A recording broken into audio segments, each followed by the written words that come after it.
Hello tout le monde. I had an awesome interview today with Dustin Schaffer, and we talked a lot about the ketogenic diet, ketosis, and all kinds of stuff that for some of you might be really new, fascinating stuff. But I realized that once we were finished the interview that there would probably be a lot of questions that would come up because we went over so much stuff. There's no way we can go into all the detail that we wanted to. So I really want to encourage you to go to the website. I put up a ton of resources there. There's a couple of videos about things you can learn about. They really make it really simple. So check out the website, everydayrevolutions.net, and check out those resources after you listen to this. It'll become a lot more clear. And always any questions, just email me. So I really enjoyed the interview, and I hope, I know you guys will absolutely love it too. So here is Dustin Schaffer.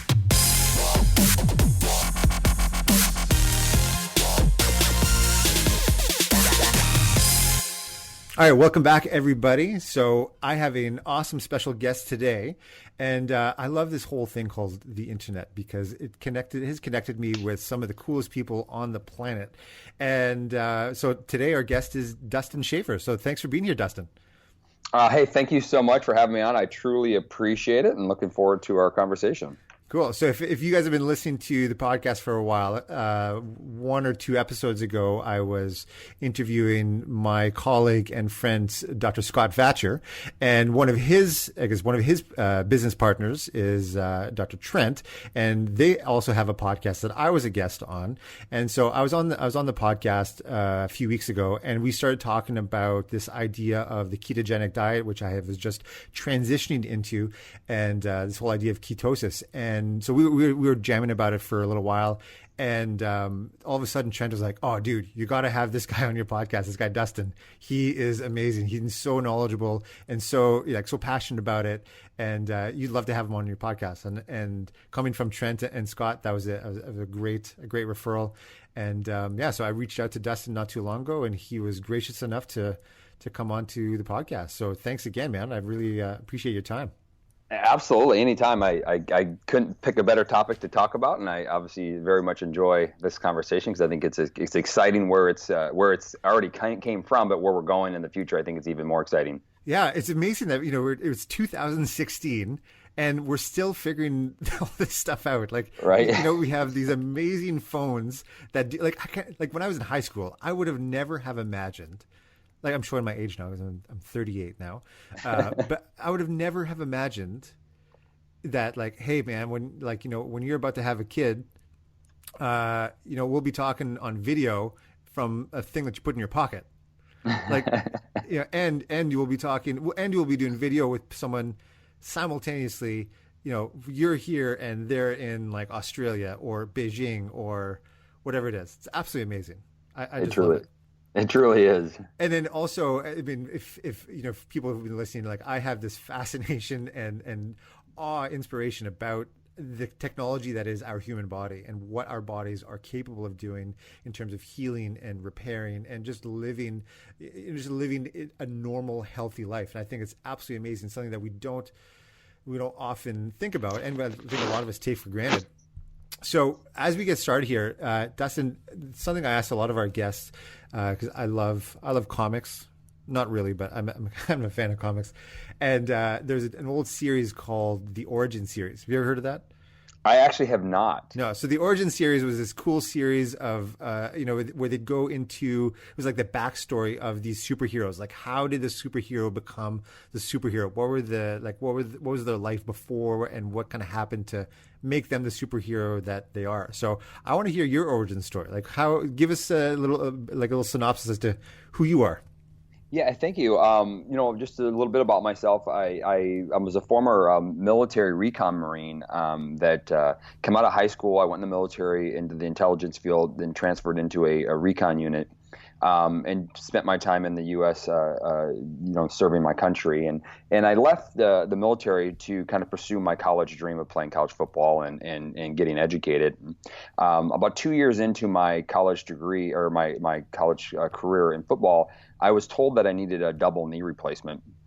And it was of course a very tough time because I performed at a very, very high level, and being told by 3 doctors that I'd never get to play again, and if I didn't change my life, I may not get to play with my kids by the time I'm 30. And so I had about that time, I think it was around 13 or 14 MRIs throughout my system and my body, and there was multiple surgeries. I needed my shoulders, both my shoulders needed to be cleaned out. They needed to cut off my clavicles and reset my shoulder joint because the scar tissue was so bad in there, and I had some very severe lower back ruptures and disc issues. And how old were you at this point? I was 22, 23 at the time, going through all these testing. Yeah, I was not in a good place. And then the big one was my knees. I couldn't straighten or bend either one of my knees all the way. And so, and there was multiple others. I could go on, but I was also struggling with severe head trauma. Ironically, my first concussion came in wrestling when I was a young kid, and then it just always got worse through high school. Through the Marine Corps, I had a couple smaller concussions, and then when I was playing college football, my biggest concussion was sledding down a hill in Minnesota. It wasn't even on the football field, but we were in our fall season. Our fall ball, where we were getting ready for the season, for the preseason the next year, and I basically was beside myself, started forgetting my friends, having a hard time remembering anything, couldn't remember my plays, started failing my tests in school, and I was really struggling at that time in my health, and that's when the doctors all took me aside and said, "Hey, listen, you got to change, what you're doing. You're not doing some things right." And so my career ended. I did get my degree in exercise science, specialized in cardiac rehab and nutrition.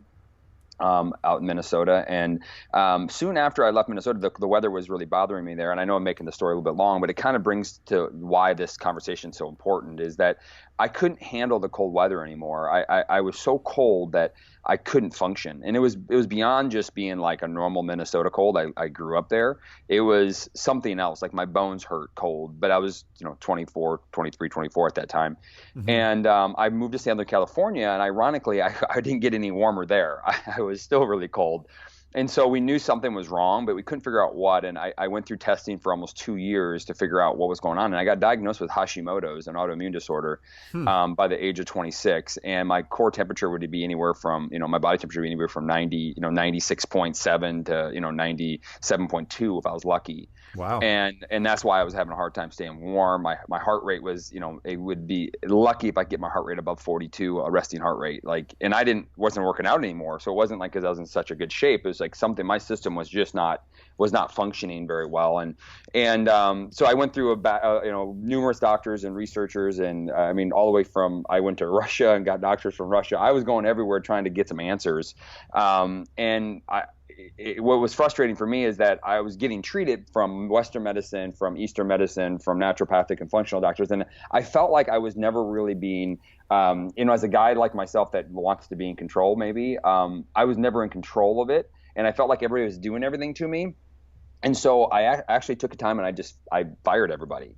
And I said, okay, what is my responsibility in this? And I focused on really the simplicity of health. And now I did hire some of those doctors back after I understood my system a little bit better. But I focused on improving my sleep. I focused on improving just the way I consume water and the way I was using water, really plenishing water properly with the proper nutrients in the water. I started working on just my behaviors and my attitude and my mood and my state of mind. But most importantly, I did a 14-day fast in preparation to do a 1-year test on nutrition on myself. And that 14-day fast is really what gave me that first glimpse of the power of ketosis. Even though I'd experienced it in the military, I'd experienced it prior, I didn't understand what that was. And it wasn't my intention to get into ketosis. It was that I needed to kind of just clean the slate and start over with nutrition, because I was so overwhelmed and confused by what was right or wrong. And so at that time is when I said, okay, 14-day fast. And I felt great. I felt like all my problems went away. And then that's when I realized this ketogenic state, this ketosis state, is very important and very healing. Getting the weight off the gut, getting the food off the gut was very important, and that was my beginning. And then I started strategically bringing on doctors that understood this in a higher capacity, and some of my mentors that understood this at a higher capacity. And then I started putting myself back together. And I've been coaching that for nearly 15 years, teaching people how to basically take their life back, but give them the power and control, and let them know that they have some control. And if worked properly with their health practitioners, their coaches, their trainers, trainers, sky's the limit of what they can achieve. And I'd never had a surgery after my knee, partial knee replacement, an experimental surgery I did. I never had a surgery since. I will probably have to have some at some point in the near future. But nothing, it's all elective surgery at this point. And with new technology, like you talked about, it's pretty exciting. So that's really my story of how I got to this ketogenic conversation. And now through the consulting that I've done with a lot of the local doctors here in Southern California, fitness coaches and trainers, I've been teaching them how to implement this style for their patient base or their customer base. And then more recently, getting introduced to Prove It and being a specialist with Prove It and helping them work with the top researchers in ketosis and also doctors in ketosis and help them really bring on a strong educational platform with this new technology called exogenous ketones or Keto OS. Right. So let's back up a little bit. I want to kind of unwrap a couple things because I'm sure there's some people listening going, like, keto what? What does that mean? What is that word? And so I think a lot of people, unless you've been living under a rock, you've heard the word keto, ketosis, ketogenic, and it's kind of been thrown around in, as like a trendy type of thing when it comes to nutrition and diets and things like that. But I really want to kind of unpack what that is so people really understand, kind of have a good foundation. So what is ketosis? That's a great question, and ketosis is it's besides really really super cool, but ketosis is a state when your body runs out of excessive amount of glucose, or in a starvation state, which in return would run out of glucose. So it's in the state when your body runs out of carbohydrates. When you stop eating carbohydrates for fuel, your body will use your own fat for fuel. So basically, ketosis is a state when your body metabolizes fat that you carry on your body and burns into what we call ketone bodies through the liver. It processes through the liver and turns into an energy called ketones. And so that's a really primitive, basic thing that the human species has done for most of our existence. Most people are familiar with certain diets when they just reduce their carbohydrates really, really low, and they'll get into ketosis and they'll pee on their little stick. And if the stick turns color, it'll show that they have ketone bodies in their urine, and that's an indicator that they're in ketosis. And so, like you had said, there's been these trends that have happened over the last 30, 40 years around this conversation. But I always like to tell people that this ketosis state is really important because most of the human existence, we've lived in a state of ketosis more than we've been out of it. But more importantly, even back 100 years ago, our ancestors woke up in ketosis. And even some people today still do too, but just because through the night your body will use up that carbohydrates, the glucose, and your body will then start to produce its own ketones for readily available fuel, which is really important. And so it's to keep it kind of simple, it's just when your body metabolizes body fat and it turns into ketones, and you do that by either not eating at all or cutting out all your carbohydrates are the two ways of achieving ketosis. Right. So yes, I think a really simple way is like people can be described as like you become a fat burner as opposed to a sugar burner. Right? Correct. Yes. And to do that, you would have to cut out the sugar so that your body doesn't keep having that fuel tank of sugar replenished every couple hours. Right. And so what are some of the benefits other than there's the glaring one of becoming a fat burner, meaning for a lot of people hear that like, oh, I can like lose weight, burn fat, like lose fat, that sort of thing. That's a great benefit. Yeah. But I think that's the tip of the iceberg, really. Yeah, well, actually, I mean, I always like to turn it upside down, the iceberg upside down. That one is because when you look at ketosis, now you can go back back to Socrates' time. They actually talked about doing starvation for treating illnesses. Back in the day, they used to do long-term fasts to do that, and they didn't necessarily know it, but they were actually putting these people in ketosis. But more recently, the last 100 years is where the major science came from. We do have science back in the 1800s also, but the major research is the ketosis state is a very, very healthy state. So a lot of research, if you dig into it, you can look at it for epilepsy, bipolar, schizophrenia, cancer, heart disease, type 2 diabetes, even type 1 diabetes, Parkinson's, ALS. So there's a ton of science and research. So the ketogenic diet and this low-carb diet was actually never designed for fat loss. It was ironic. It was never started for that reason, even though that's kind of where mainstream took it. But it was really designed for improving quality of life for people that were in really bad places. Mm-hmm. And then what happened Dr. Atkins came out with a diet that kind of supported this model, but he focused on fat loss. And now since then there's been a lot of spinoffs. And so fat loss is one of the benefits of being in ketosis. It's an unbelievable benefit. But what's really important, I think, for people to understand is that when you have heightened ketone levels in your blood, what it does for the brain is probably the most magnificent side of this, is that your brain, especially if you've been abusing your health, if you've been increasing too much carbohydrates, if you Google type 3 diabetes, which is now kind of being tagged as Alzheimer's of the brain, basically, or if you're like me and you've had brain injury or brain trauma, or any type of brain fog, you're basically the brain isn't uptaking fuel effectively and efficiently. And so when people say that I'm crashing in the afternoon, well, typically they're almost in a starvation state. Even though they're eating food, they're not getting fuel in their cells. And so ketones absorb very quickly into the brain without insulin, or into any cell without insulin. So what happens is it like wakes it up. And the science out there right now, there's a researcher out of Canada that's doing some amazing work, Dr. Cunane, on this topic about watching literally the brain light up with ketones present in the brain. And so some of the benefits from a cognitive function is better mood, better focus, mental clarity, mental strength and energy. And I know this thing's really weird, but just like you seem like you can get more done quicker.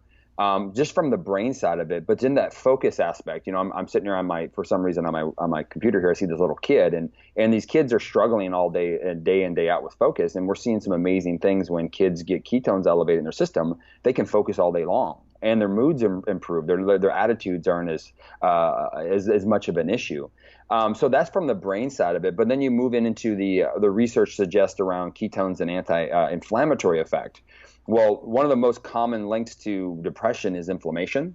And so it's becoming very, very well studied. Well, with ketones, there's some really cool research out of Yale that talks about the anti-inflammatory effects of ketones. And it's something why I see people, why my body, who has needed all these surgeries and a lot of pain, why I felt better in ketosis, is it's like I was taking a natural anti-inflammatory. My body was reducing inflammation.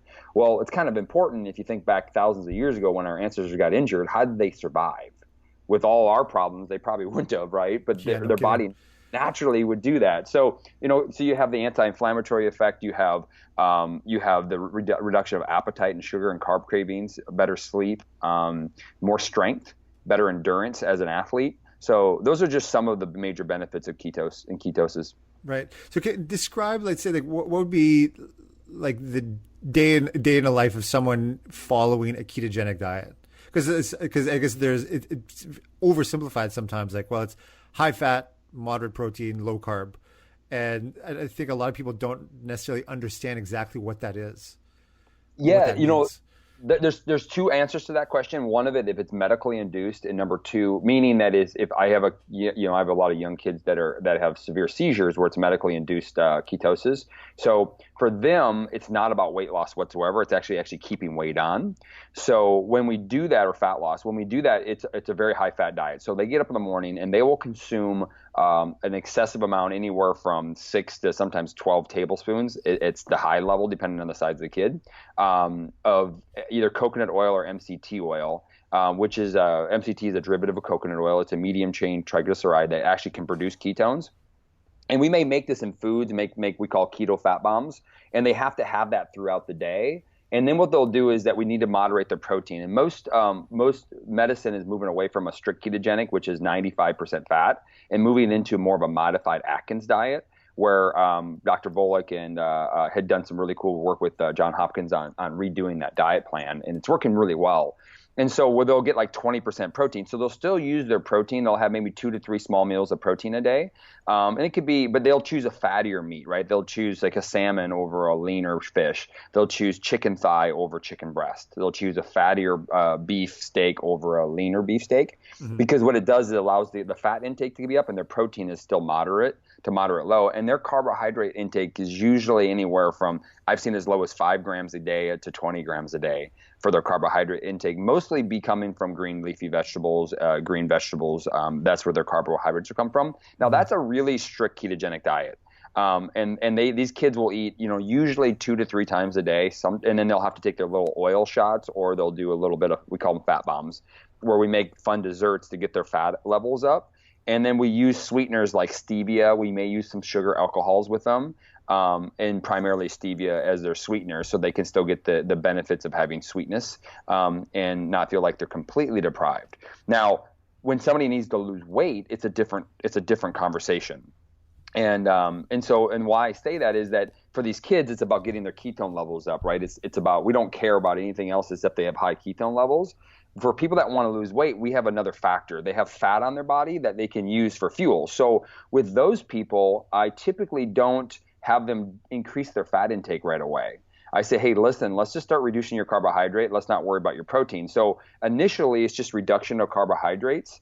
And then what we do is we slowly take their protein. Instead of eating lean like chicken breast, eat chicken thigh with the skin on, and just slowly switch their protein levels up. And we don't necessarily start pounding a ton of fat. And the reason why is that if you eat a lot of fat, you might not see the weight loss very quickly because your body doesn't have to use your own fat for fuel. You're giving it fat for fuel. Mm-hmm. So what we do is as that person leans out, we can slowly start to increase their fat intake, and then they'll balance into like a kind of normal lifestyle. And it's a very, very valuable way for people to have a sustainable life of a low carb lifestyle. So it isn't just low carb. And it isn't just high fat if fat loss is your goal. So it's kind of like, it's more like low carb, moderate protein and moderate fat at the beginning. And then once they lose fat, then we slowly can increase their fat intake to kind of give them the balance of the diet. Right. And their ratios might be anywhere from, 5% to 7% carbohydrates to, 25% usually protein is pretty consistent unless they're an athlete, 20 to 25%, and then the rest their dietary fat long term. So what would you tell somebody, because I know there's this super dumb myth about, and it's been going on for decades now, about the idea that fat makes us fat. And so many people, even though like we understand maybe cognitively, like we understand rationally, like, oh yeah, like my nerve system is made of fat. Like I need good fats. So they think about, oh yeah, like I'll have avocados or something like that. So they understand that. But then all of a sudden when they're like, whoa, I have to eat how much fat? Like all of a sudden that seems like, oh no, well, I'm trying to lose weight, so I can't have fat. Like there's still that weird myth that is kind of very pervasive in our culture. Like what's the conversation like with someone that still has those ideas? That's funny because I've had to deal with that, more recently since the launch of our this new company that I'm talking with and I'm working with. But I have a book on my desk right now that says "Eat Fat, Get Thin," and it's a pretty cool book. But there's also a really cool documentary called The Big Fat Lie. I always send people to that and go, just watch this, because sometimes it requires education, right? Sometimes people need to know why. And basically Ansel Keys and basically lied and made up the cholesterol myth, and we just ran with it and we now got to retrain that. So sometimes we have to go back and just show why he messed that up and like clear the air. So as background, so Ansel Keys, that was back in the 50s, right? Late 50s? Correct. Yes. So he did a study called, I think it was the seven countries study. That's correct. Yeah, and where essentially he correlated countries with higher fat intake with and higher animal protein and animal fat intake with higher levels of cardiovascular disease, right? Yes, and he lied on it. So essentially, but what we find out now is that he actually cherry-picked all the data and only picked the countries. He studied way more countries than is in the actual study, but he just cherry-picked the data that only the countries that he wanted or that showed his, or that endorsed kind of his hypothesis made it into the study. But somehow that made it into legislature and like all of our modern day teaching about health and nutrition and fat, which is crazy. Yeah, it's one of the most, I believe it is probably the single most biggest, there's another issue that happened like 30 years before that I think is big too, but that's probably one of the biggest downsides to our entire health of our nation was that one study. So it's been a really big uphill battle, because when that happened, what happened is processed foods and carbohydrates went up because we had to make food taste better by reducing fat. And it's just unfortunate because when you start looking at, when you start to understand really cholesterol and what it does hormonally and what it does for the brain and what it's doing long term, and you start looking at people that have really low cholesterol and the issues that they're having later in life, it's pretty scary. And so I take fat really serious. Like, and you kind of talked about when people are afraid of it. That's one of the reasons why when I start people on a fat loss protocol, I don't increase their fat right away, because I want them to gain trust and understanding that they can still get a great result. And then we can slowly educate them. And I go, hey, listen, let's add a little grass-fed butter to your vegetables. Let's just add a little bit more coconut oil to it. I mean, people don't look at my fridge. We got lard in our fridge. We got duck fat in our fridge. We got a lot of other really important things. And that's really important for me because I'm allergic to actually the fish. And so for me to get my fatty acids in, I needed to get it through other sources, and organ meats and really healthy fats from animal protein is really vital for me to get my fat ratios up.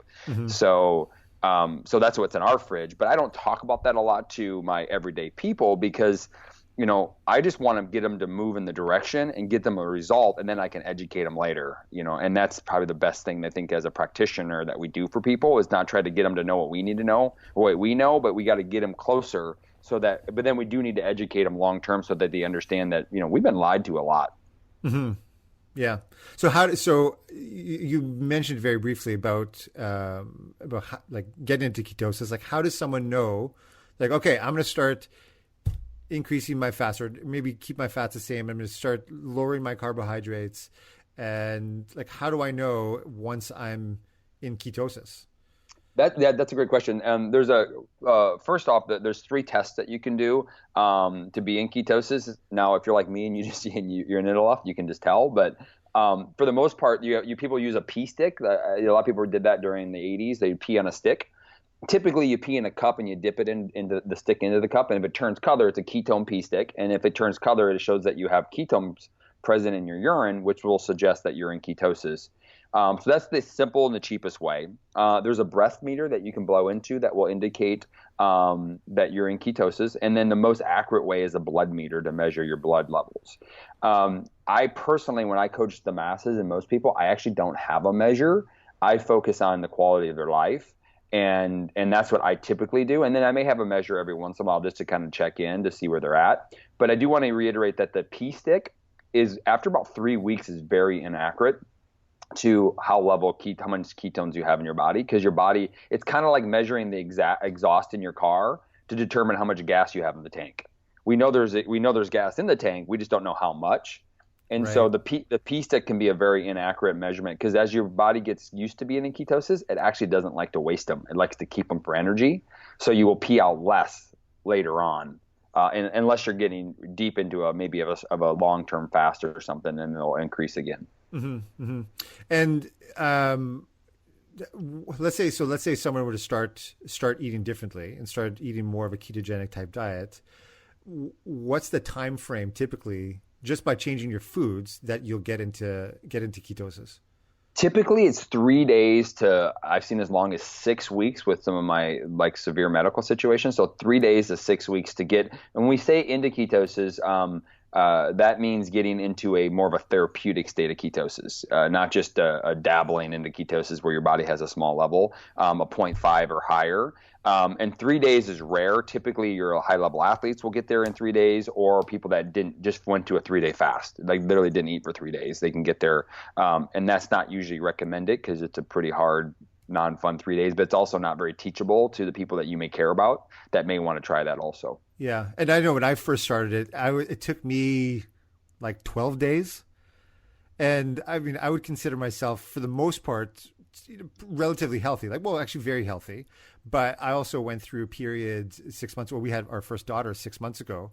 And so I know that, I not only because of the, lack of sleep and lack of working out and, increased craving for sugars and stuff like that. Like, I put on a little bit of weight, wasn't sleeping well, was a little bit more stressed than I was before. All of a sudden, like, oh my God, I got to take care of a person. Sustain life for this person.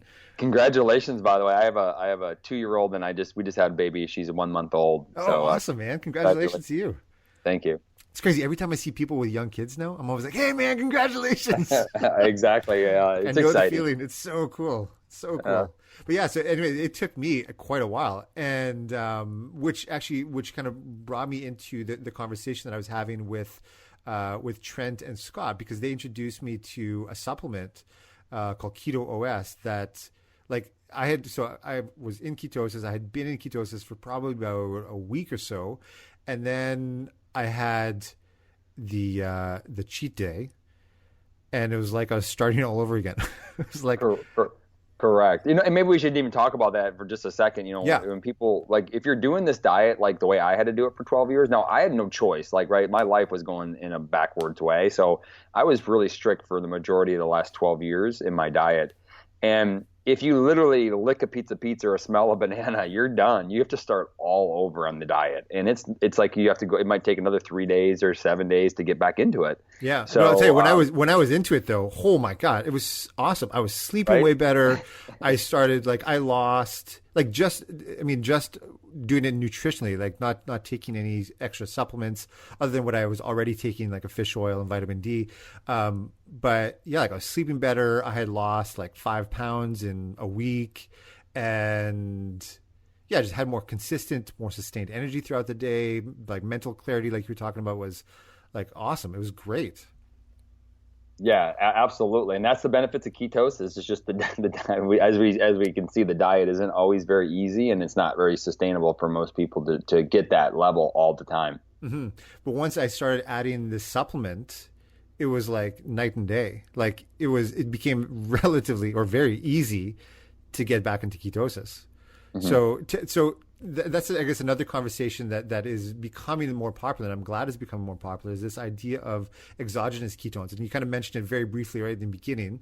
So what are exogenous ketones? So exogenous ketones are, so exogenous means that it comes from out of the body and into the body. So exno, like exogenous, outside, and endogenous is the ketones that you make on your own. So exogenous ketones is basically you're drinking pure ketones. And the original science started out of University of South Florida, and also Oxford was working on it. Then Oxford was working on a project for the NASA, and the University of South Florida was working on a project for the Department of Defense and Navy SEALs that were having seizures. And so they worked on this patent, and the University of South Florida created a patent around a product that you could drink, and you are at a therapeutic level of ketones in your blood within an hour.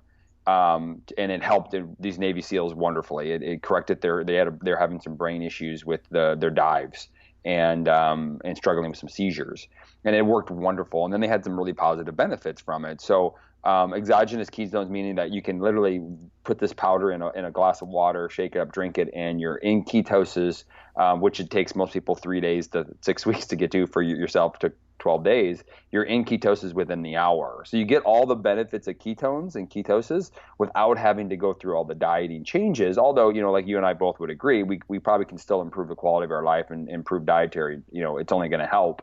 But this is a way to really give people, I like to say, if I can give you the end, I can teach you the beginning. I can give you the benefit. I can teach you how to make changes in your life if that's what you're looking for. Yeah, it just makes it that much of an easier step to take. And even like when when I had a cheat day afterwards, taking the supplement, I had a cheat day.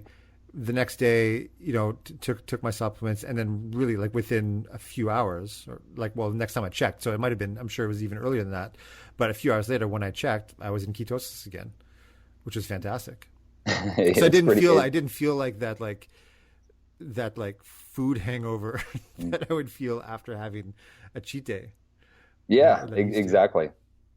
So I guess there are a few different ways to get exogenous ketones. And I mean, they're starting to pop up. And one of them that I had, I remember, was, it tasted awful. Mm-hmm. Like, it was disgusting. And this one now, Keto OS, was really good. I wouldn't say it's the best thing I've ever tasted, but it's like very good. Yeah, it's close. Especially when you get to feel as good as you do, it makes it easy, right? Yeah. So how does someone start to incorporate like supplementation for the ketogenic diet? Yeah, well, I'm gonna kind of touch on two topics there. One of the researchers that I got to know really well, Dr. Bullock out of Ohio State, he's touched on a couple things. He's kind of talked about, like, if you can give people, like, being in ketosis is like being in Hawaii. It's wonderful, but for some people it's a lot of work to get there. If you're flying from the Midwest, right, it's like 3 layovers, a long flight, it's hot. Most people almost get to Hawaii, and then they're like, oh, this is too much work, and they go home, and they never actually got into that amazing state of ketosis. So we always say, if I can give you the end, I can teach you the beginning. How to make different changes in your life. And so how do people implement this? It kind of depends on what their issues are or what their goals would be. I mean, and I say that in both ways, because some people take this out of desperation, out of like, hey, I need anything to just get through my day. And so if that person is struggling like myself with some brain injury or just really bad, their health is not very well, or if they're a CEO of a company that isn't really good at changing their dietary needs and they tend to fail often on their diet, typically we tell people, hey, go get 2 servings in your system. You shake it up it's a powder. You mix some water. You shake it up I like it on ice, and you drink it on over 20 minutes. And then I just tell people, when you drink the product, if you're not super hungry, then don't eat. If you're not craving carbs and sugars, don't eat it. But be prepared. Always have food available. But you might find that you just have really good sustainable energy and you're just not getting the cravings. But if you're really struggling with something, or you really need to get at the A game of your company, and you want to really, achieve at a high level, take another serving in the afternoon and really maximize what it is. Now, a lot of people come on because they want to drop body fat. I'm like, that's great. Let's drop body fat. And I have 2 simple ways I use it for body fat. One is that most people that want to lose weight are not typically very hungry in the morning. So I say, whenever you get hungry in the morning, drink your Keto OS, and then don't eat again until you're hungry. So you might find that now, if you do drink coffee, just try to reduce or don't have any sugars or anything in your coffee. You can add a little bit of, if you do dairy, you can add a little heavy cream, or you can do a little bit of butter or coconut oil in your coffee if you want, or just drink it black. But we don't want to put any sugar in that coffee, because that's going to just stop any type of fat loss production very quickly. So don't eat until you're hungry with our product. And then you might not have your first meal between 10 o'clock and 2 o'clock for some people. And that's okay. That puts you in an intermittent fasting state where your body's in ketosis. It's protecting any type of muscle loss that you would ever get if you didn't eat otherwise with carbohydrates. So you're preserving muscle tissue, you're preserving your metabolism, you have really good energy, but really importantly, the gut is in a good healing state. You're not putting a bunch of food on it that's causing any type of irritation in the gut lining. So your gut's in the healing state. You're now in this nice fasted state. You can go for a walk and exercise is fine. And then you eat your first meal whenever you get hungry, and you're starting to listen to your body. Then you reduce your carbohydrates, watch your protein level, start to switch to fattier proteins, and then don't eat again until you're hungry. And then that person that wants to lose body fat, they may say, hey, listen, well, can I have another serving in the afternoon? I just tell people, you might only need a half in the afternoon to maximize this result. Or you might not eat any. You can just decide for yourself if you want another extra half a serving, have one. Or if you don't feel like you need one, you feel great all day, then go all day like that. So that's one protocol that I recommend a lot of people do for fat loss. And then for just high quality of life, because keep in mind, a lot of people are using this for other reasons. Athletes are using it for performance. Kids are using it to get through their school. We're not going to change their dietary changes right away. We have a lot of aging population are using it for brain function and just quality of life. So we typically say get it in twice a day, either a half a serving twice a day or 2 servings twice a day for those people that aren't changing anything in their life. And those people that are starting to adjust to a lower carb diet, 1 serving, and then you may or may not have another serving depending on, how your day's going. If you have a high amount of stress, have another serving. If you're like me and you have some severe injuries, another serving can be very beneficial just to keep you functioning in your life. Right. So let's back up just a little bit too. So we're talking about, the product you're talking about, it's called Keto OS. So it's a form of pure therapeutic ketones. Correct. So describe the product a little bit, because I think some people might be a little bit confused as to what we're talking about here. Oh, sorry about that. So we actually have a few different flavors. We have the product is, like I said, it's a powder. You mix some water. You can mix it with some unsweetened almond milk and coconut milk. That's fine too if you're into that. So the product is pure ketones. It elevates your ketone levels at a very high rate, a very safe high rate. We have caffeine and caffeine free. I personally don't drink caffeine, so I do 100% caffeine free product. But some people that like caffeine or substitute it for energy drinks and things like that works really, really well. Or pre-workout.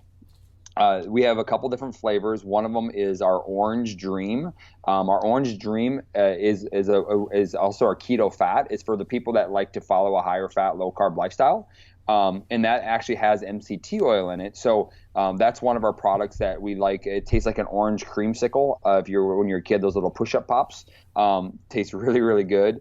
And so when we start with the orange one, just because it has the extra fat in there, I typically tell people start with a half a serving of that one, just to see how your body likes the fat that's in the product. And then you can slowly work up from there. And then our other two flavors we have is chocolate and our Maui Punch. And both of those are great. They don't have any extra fat in them. They're a little bit less calories, but they still have the same boost of ketone levels. And actually the max is a little bit more. It'll give you a little bit more extra ketones. And so when you can utilize those in different ways, all on the same plans that I said earlier, what I do tell people is don't drink the caffeine, obviously after 2 o'clock if it's caffeine sensitive. And if you would like, the decaf or the non-caffeine works really well as a nighttime aid to sleep. Mm-hmm, mm-hmm. I've been trying that. I've been using the chocolate one. I quite like it. Yeah, chocolate's great. I said, hey, smell this. What does it smell like to you? To actually one of my assistants. And because I couldn't figure out, like, it smells like something, but I can't figure out what it is. And she's like, oh, it smells like a Tootsie Roll. Yep. I'm like, oh, that's it. That's exactly it. Exactly. It's kind of what it tastes like too. So, so I know there's probably some people listening, and I was one of them too. When Trent and Scott were first telling me about the product, I was like, yeah, right. So I put a little thing in water, and 2 hours later I'm in ketosis. Like, how is that possible? Like, it seems a little too simple or too easy. I know it's simple, but it seems a little too easy. Well, I mean, we can crack that up too. One of the things that you talked about earlier about technology and like where technology is going, and that's what we call this. It's a new technology. It's a new continuum of supplementation. We're going to see a huge change in supplementation, and we call biohacking, just taking the health to another level. And ketones have been used. The beta hydroxybutyrate, the main ingredient of our product, which is a ketone body, it's real ketones that you're drinking, has been studied for 50, 60 years now, and they've been utilizing it and injecting it into people in severe cases. In hospital settings for a long time, and there's a lot of testing and studying behind there. They just never made it a consumable product because honestly, it tastes horrible. Like you said, you tried another product that just tasted really bad. So Prove It is really, we put a huge team together. It took 7 months for it not to taste bad, just to get it to taste good. And actually, I mean, the orange cream dreamsicle that we've had for a long time it's great flavor and works really, really well. And so it's just new technology, and we talk about Tesla a lot in our company because we appreciate, like, ketones are the cleanest fuel your body can burn. It's very efficient, very clean. There's not a lot of byproduct and waste to it, and which is awesome. But same kind of like the thing at Tesla, like they're just cutting edge and they're just ahead of the game, and that's where we feel we are is that we're really ahead of where everything is in the world of ketones and ketone technology. But it's just the beginning. It's the beginning of a kind of a new frontier, if you want to say, in medicine, in health, in wellness, in science. And we're just fortunate to be kind of on the front end of it. And that's why we've attracted, we've helped a lot of people over this year with this product. I mean, a lot of people in a very short amount of time, and all walks of life, from infants all the way up to, people in their hundreds, world-class athletes to everyday people, and really made an impact to people's lives. But we're just starting to scratch the surface, but that's also why we're attracting these top researchers. That's why, I'm actually, I have a guy up in Canada right now that we're looking at doing a study with on testing college students in test scores. And our suspicion is we'll see a 20 to 30% improvement in test scores off of drinking our product, which is way better than them trying to smuggle in these medications that these kids are taking to try to take tests. It's just, we want to make a paradigm shift in the way wellness and health is being done, and we think we're on the verge to do that, and we already think we're making the impact that needs to be made. Mm-hmm. That's really cool. And I think the technology that's already inherent in our body is so amazing, and the fact that we can kind of, it's not, I wouldn't say cut corners because we're not cutting corners, but it's like it's really taking with biohacking. It's like what's the smallest little thing that I can do that will have a giant impact. Mm-hmm. And yeah, like I think it's a great analogy with Tesla and with some of these technologies that we have today. It's just it's not that it's doing it. It's the fact that our bodies already know what to do with it. It's so bioavailable, and our bodies just really run with it because it's the way that our bodies are actually designed to fuel itself. Right, over the years, one of the big kind of trends also has kind of been like the paleo diet, and everyone's kind of talking about paleo, and really that speaks to the idea and the concept of like the healthiest populations on the planet in our history were kind of like the hunter-gatherers. And when we look at what their lifestyle was, let's say like they would eat way more, let's say, carbohydrate types of vegetables and fruits in the summertime. But in the wintertime, especially where I'm from, like here in Vancouver and where I'm from, well, even before, I'm from the middle of, actually north of where you were from in Minnesota. I'm from Winnipeg, Manitoba. Okay. And there is zero that grows in the wintertime over there. And so you think about like where people, if you needed like what, because you needed to survive, where you got your calories from, it was from fats and proteins, mostly fats, because we knew that innately we understood that that fuels our body for a long time, and it's a really great source of energy. It's the best source of energy. And that we saw that the kind of the Paleolithic cultures would start putting on weight in the summer times because of their increased carbohydrate intake. But they they would lose a lot of that during the winter months when they were on fats and like heavy fats and proteins alone, really. You know, and what's funny about that is I went paleo originally when I was trying to get my health back. And I think it's a great way. And there's some people on here going like, hey, I'm paleo. And I think that's awesome. It's a cleaner way of living. And overall, people will feel better. But the challenge I've seen in the coaching industry and watching these people that are getting really strict and on that kind of concept is, well, they're just eating a lot of sweet potato and fruit. Like they're still causing themselves extreme blood sugar instability. And that I always say, like, this dietary plan, the ketogenic or maybe a modified Atkins or a modified paleo is more paleo than the real paleo diet. Like, because we're putting our system through the whole function of letting our body consume ketones. Because I can say this is there's a receptor site in almost every single healthy cell in the human body for ketones.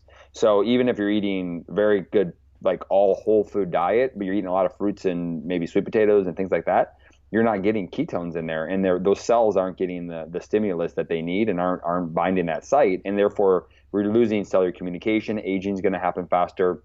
Lack of ATP energy in the cell is going to go down. I mean, so it's kind of weird that even though like it's a transitional phase, and I think that we're finally in a society moving to this like new way of eating, and I think it's going to take time. I think we're going to be 20, 30 years out where we're going to finally understand that this is going to be the new norm. You're going to be able to go to a regular restaurant and eat a relatively low carb, high fat meal that's going to taste probably better than any other meal you've ever had because they're going to be using really good, high quality fat. So I'm excited about the transition. I think this is happening right now in our society. Yeah, absolutely. Yeah. And what better way than to, kick it off with some great supplementation and yeah. So we'll have all of the resources for how to get, like, I guess, number one, how to get this product. Keto OS on our show notes page. And so I guess for someone listening, Dustin, someone's like, all right, this sounds super cool. Like, what do I do? Where do I get started? I think we've talked about some really cool stuff. And I know for me, when I hear some really cool stuff, my mind just goes crazy. Like, okay, I got to do this. I'm going to do this. I'm going to do this. I'm going to do this. But then there's really not a framework. I'm like, okay, wait, I got to take a step back. Where do I start? What are the steps needed? So someone's really excited now. How do they get started? Yeah, absolutely. Well, the first thing is to get some product in hand. And so I believe you're going to have a link on your site that's a way for people that have a portal to find the product. Is that correct? Yes, absolutely. Yeah. So you can go to the website, everydayrevolutions.net. Click on the show notes page for this episode, and we'll have all of those resources there for everybody to check out. Perfect. So this is what I recommend when people order the product is typically just keep this in mind. You're gonna get it and you're gonna see he was right. I always tell people to order at least 60 servings when they start. So most people take one a day, but you might take an extra here and there. But most likely somebody in your family is gonna steal some from it, and then you're not gonna have enough, and you're gonna call me up and get mad at me. So and I'm not being funny here, but that happens all the time. So typically I recommend people to make their first order of 60 servings. It doesn't matter if you only make 30, it's fine. But it just gives you the ability to have extra if you need it. And so you click on your link and you make your purchase. And then the most important thing is that, if you reach out to us and let's help build a community around that. If you do buy the product, once you buy the product, reach back and just say, hey guys, I'd like, these are kind of my goals. How do I find some more resources on that? Now, our company is providing a lot of those resources of giving you different, we call them avatars. Different people can take the product in different ways. If you're an athlete, if you're doing it for brain health, if you're doing it for just, high performance, or if you're doing it for fat loss, there's different platforms that you can take the product and get the results, and how to change some of the lifestyle changes with that. So, but the best way to do that is get the product and then plug back in to our community and let us coach. Like I do coaching calls on the weekdays. I'll always add more. If you call me up and say, hey, Dustin, I got, a bunch of people that love this product. We'd like to do some individual coaching. Let's get, 30 or 40 on a call, and I'll do a question and answer so I can give people really specific guidance to help them along the way. And that's important to us as a company, because we feel that if the more we help the everyday person make a big change, the more that we can create that ripple effect that will change society. And so I don't want anybody to get on there and go, I'll figure it all out myself. Well, it's like, we do want you to biohack your own body and use our product as a tool. But more importantly, if we do it together, and sometimes I can help you log in, it's easier to start the biohacking process, right? If I can give you a couple keys to get you going on your goals, on your results, we can get you there faster. So, but that first thing is get the product in your hand and try it out, experience the product. It will definitely make an impact. And if you're really interested in this for other people too, just let them know that they can also get involved, and we'll help them as much as we help you. Yeah, that's awesome. And I think that's so key. What you said is doing this together. Like, it means nothing to me just to be healthier and better for me, if that's all it is. Like, whatever, no big deal. But like, I know, like, I've got a family now. I've got people that I want to have an impact on. And, once we truly get to a point where we are, creating and experiencing better health, most people that I've ever spoken to, all they want to do is contribute. They want to help someone else see the benefits that they saw. They want to, help people who are, having a rough go at it. We just want to make a difference. And I think that's so key, that this is not just something we do for ourselves only. I mean, that's important. I call it enlightened self-interest, but it's also creating a community around that. And you're absolutely right. Some of the resources that I'll put up on the website, there's all kinds of great stuff, workouts and recipes, and, community that we can get involved in that really helps support us and encourage us and inspire us to just be that much better. So any parting thoughts, Dustin? I think absolutely. This is the thought I say to everybody, is that we, if you're kind of a skeptic, or you're somebody that's like, this is crazy, just dig into the science and research. It's not for us to convince anything or anybody that this is real. I mean, it's pretty powerful what's happening and what we've seen over the last, and if you look into it, you'll become a pretty strong believer. But number two, this product is changing lives in a big way. And I mean, my inbox is so full of people's testimonials, and so I always encourage people that if you experience this product, and if you whatever reason you don't get this amazing expectation met that you want to achieve, please make sure that you're aware that this may be something that your child, or your sister's kid, or your parents, or your uncle, it may be the thing that really gives them a different outcome in their future, in a big way. And these are just the stories that I have, that I get every single day.